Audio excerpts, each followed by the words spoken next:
Good evening students. आज हम निमी online test series की 13वां क्वेश्चन से चालू करेंगे। तो 13वां क्वेश्चन है, which law states that mass of a gas is compressed और expanded at a constant temperature then the absolute pressure is inversely proportional to the volume. Hindi में बोलेंगे अपन इसको, कौन सा नियम बताता है कि गैस का द्रव्यमान एक स्थिर तापमान पर संकुचित या विस्तारित होता है तब निरपेक्ष दबाव आयतन के व्युत्क्रमानुपाती होता है। तो जैसा इसकी परिभाषा में दिया, ये एक नियम है और गैस का नियम है। हमें ये बताना है ये कौन सा नियम है गैस का। तो इसमें देखो, इसमें ये बोल रहा है कि निरपेक्ष दबाव आयतन के व्युत्क्रमानुपाती होता है। मतलब P is anti proportional to volume, या अपन बोलेंगे दबाव जो है वो व्युत्क्रमानुपाती होगा आयतन की। तो इसको अगर अपन एक समीकरण के रूप में लिखें तो ये होगा P समानुपाती 1/v या P V is equals to constant. तो ये नियम बॉयल्स का नियम है, ठीक है। इसको हमेशा याद रखना, v या p व्युत्क्रमानुपाती होगा, p व्युत्क्रमानुपाती होगा 1/v के, या v व्युत्क्रमानुपाती होगा 1/p के, या P V is equals to k या कॉन्स्टेंट। ये कहलाता है बॉयल का नियम। तो ये याद रखना, ये आंसर होगा बॉयल का नियम।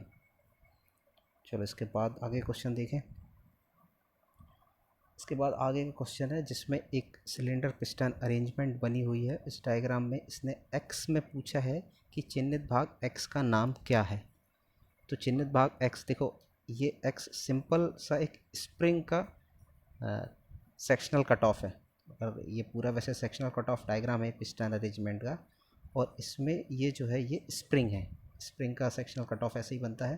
तो x क्या होगा, स्प्रिंग। तो सही आंसर होगा स्प्रिंग, सी। तो इसका आंसर होगा स्प्रिंग, सी।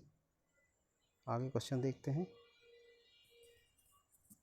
आगे एक डायग्राम बना हुआ है, उसमें भी x करके चिन्हित भाग का नाम क्या है ये पूछा है। तो इसमें लिखा है, what is the name of the part marked x in double acting cylinder, या डबल एक्टिंग सिलेंडर में x चिन्हित भाग का नाम क्या है। देखो डबल एक्टिंग सिलेंडर क्या होते हैं। डबल एक्टिंग सिलेंडर में एक पिस्टन होता है जो दोनों तरफ सिलेंडर होता है उस पर वर्क करता है, तो इसको बोलते हैं डबल एक्टिंग सिलेंडर। तो इस डबल एक्टिंग सिलेंडर में जो x है वो क्या होगा। तो देखो इसमें x जो बना है वो ऑप्शन दिए हैं, cylinder cap, guide ring, lock nut या पिस्टन। तो देखो सिलेंडर में हमेशा जो पिस्टन है वो अंदर की तरफ सिलेंडर में आगे पीछे होता है। तो ये जो x है वो है पिस्टन, डी। तो सही आंसर है डी, पिस्टन। आगे बढ़ते हैं। आगे एक और डायग्राम बना हुआ है, इसमें लिखा है, what is the name of the part marked x in hydraulic power system. Hydraulic power system में एक्स के रूप में चिन्हित भाग का नाम क्या है। तो देखो ये भी एक सिलेंडर है और ये कैसा है, डबल एक्टिंग सिलेंडर। देखो ये जो जहाँ पे डार्क में डैश डैश करके दिखाया गया कोई द्रव भरा हुआ है, ये डबल एक्टिंग सिलेंडर है। इसमें ये जो पिस्टन है ये दोनों तरफ एक्ट करेगा, यहाँ भी प्रेशर देगा वहाँ भी प्रेशर देगा, दोनों तरफ। तो ये जो x है ये कहलाएगा आपका डबल एक्टिंग सिलेंडर, है ना। जो x, जहाँ पे आपका x मार्क है वहाँ पे आप देखो जो वाइट वाला बॉक्स है वो पिस्टन है और दोनों तरफ द्रव भरा हुआ है जिसको वो कंप्रेस करेगा। तो ये है ए, डबल एक्टिंग सिलेंडर। आगे क्वेश्चन देखते हैं।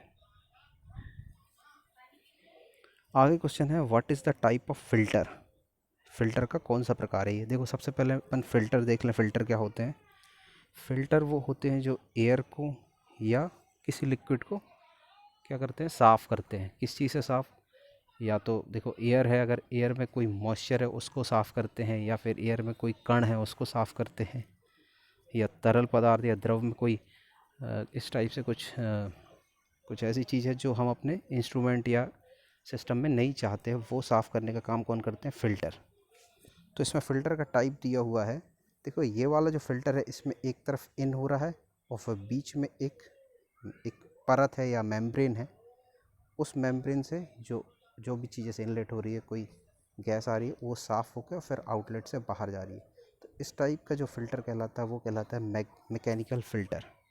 तो आंसर होगा मैकेनिकल फ़िल्टर, ये होगा डी। आगे बढ़ते हैं। आगे क्वेश्चन है, how hydraulic transmission force is controlled. Hydraulic transmission बल कैसे नियंत्रित होता है? हाइड्रोलिक वाला कैसे नियंत्रित होगा? विद्युत द्वारा नहीं होगा, गियर्स द्वारा नहीं होगा, तरल पदार्थ या बाय फ्लूइड्स। सिंपल है, हाइड्रोलिक ट्रांसमिशन बाय फ्लूइड्स या तरल पदार्थों द्वारा नियंत्रित होता है। तो आंसर होगा सी। आगे क्वेश्चन देखते हैं, why in hydraulic pump the filter is installed in the suction line. Hydraulic pump में फ़िल्टर जो है वो सक्शन लाइन में क्यों फिट किए जाते हैं? हमेशा जो फ़िल्टर होते हैं वो हमेशा सक्शन लाइन जहाँ पे इनलेट हो रहा है और आउटलेट लाइन जहाँ से वो साफ़ होकर निकल रहा है, तो हमेशा जो फ़िल्टर है वो सक्शन लाइन में क्यों लगाए जाते हैं? तो सबसे सिंपल है, फ़िल्टर क्या करता है? साफ़ करता है। तो option A, preventing foreign matter या बाहरी पदार्थों को रोकने के लिए। तो आंसर होगा ए, बाहरी पदार्थों को रोकने के लिए। आगे बढ़ते हैं, 20वां नंबर का क्वेश्चन है, which term is use to move load with less effort. कम एफर्ट के साथ लोड को मूव करने के लिए किस शब्द का प्रयोग किया जाता है? कौन कौन शब्द दिए हैं यहाँ पे? Pressure, flow of air, pneumatic और हाइड्रोलिक।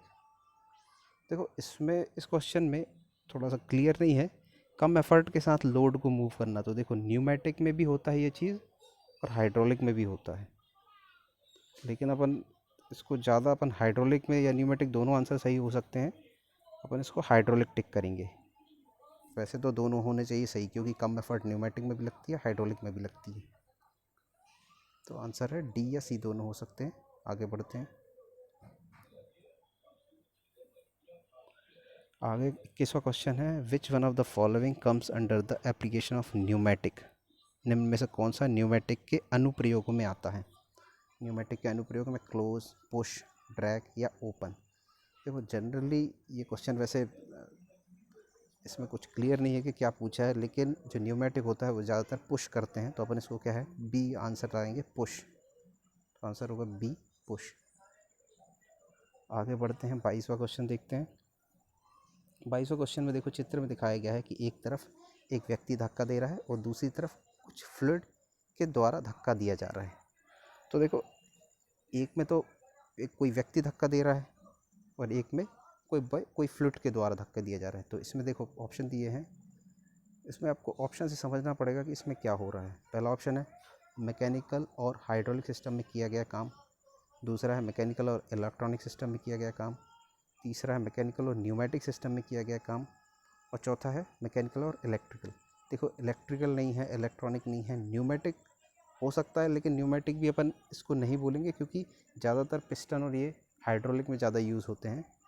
न्यूमेटिक में थोड़ा सा यूज़ तो होता है, लेकिन ज़्यादातर कंप्रेसर वगैरह में इनका यूज़ होता है। तो इसका आंसर हम बोलेंगे मैकेनिकल और हाइड्रोलिक सिस्टम। अगर यहाँ पे इनलेट में एयर दिए गई होती तो अपन इसको बोलते हैं न्यूमेटिक सिस्टम, लेकिन कुछ नहीं दिया है, इसलिए हम इसको बोलेंगे मैकेनिकल और हाइड्रोलिक सिस्टम में किया गया काम। तो आंसर होगा ए। उसके बाद का क्वेश्चन देखें, इसके बाद 23वां क्वेश्चन है, फिक्सचर के निर्माण का निर्धारण करने के लिए कौन सा महत्वपूर्ण कारक है? तो सबसे पहले हम देखें फिक्सचर क्या होता है। देखो जिग और फिक्सचर, जिग में क्या होता है, वो जॉब को पकड़ता भी है और साथ ही साथ टूल को गाइड भी करता है। फिक्सचर जो है वो टूल को गाइड नहीं करता, वो केवल जॉब को होल्ड करने या जॉब को पकड़ने का काम करता है। तो इसके लिए सबसे इम्पॉर्टेंट चीज़ है, फिक्सचर जब भी आप बनाओगे तो आपको ये पता होना चाहिए कि आप किस मशीनिंग के द्वारा बना रहे हो, मतलब मशीनिंग की कौन सी मेथड है, तो उसके द्वारा आप फिक्सचर का निर्धारण करोगे। तो आंसर होगा ए, मशीनिंग मेथड या मशीनिंग की विधि। आगे देखें क्वेश्चन,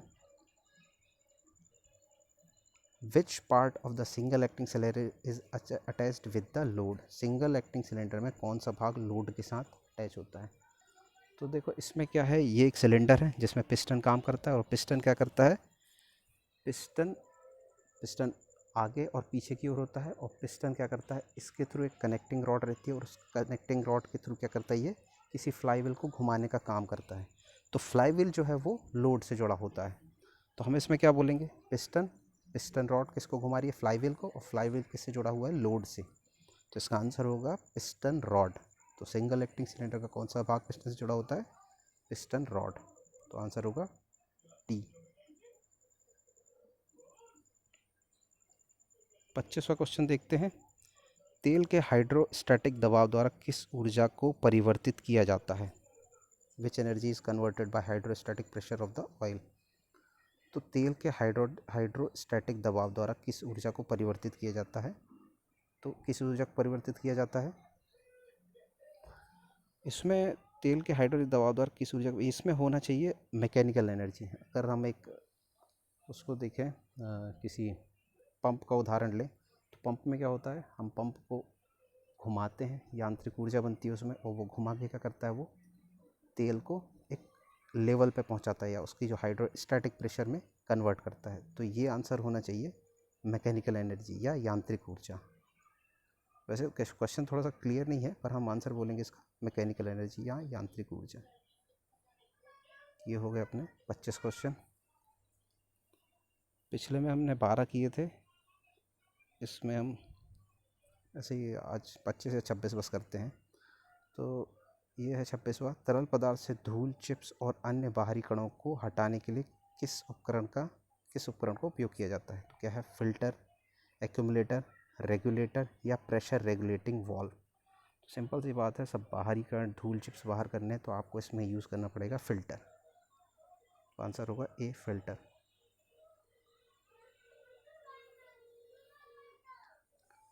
चलो आज 26 क्वेश्चन के 27 और देख लेते हैं। 27वां क्वेश्चन है, हाइड्रोलिक सिस्टम में तेल की अतिरिक्त मात्रा को हटाने के लिए किस वाल्व का उपयोग किया जाता है? तेल की अतिरिक्त मात्रा, तो ये प्रेशर रेगुलेटर वाल्व है या रोलर वाल्व है या प्रेशर रिड्यूसिंग वाल्व है या प्रेशर रिलीव वाल्व है? तो देखो, इसको याद रखना है कि हाइड्रोलिक सिस्टम में तेल की अतिरिक्त मात्रा हटाना है तो आपको प्रेशर रिलीव वाल्व का यूज़ करना पड़ेगा। प्रेशर रिलीव वाल्व अतिरिक्त तेल की मात्रा हटा देगा। तो आंसर होगा डी, प्रेशर रिलीव वाल्व।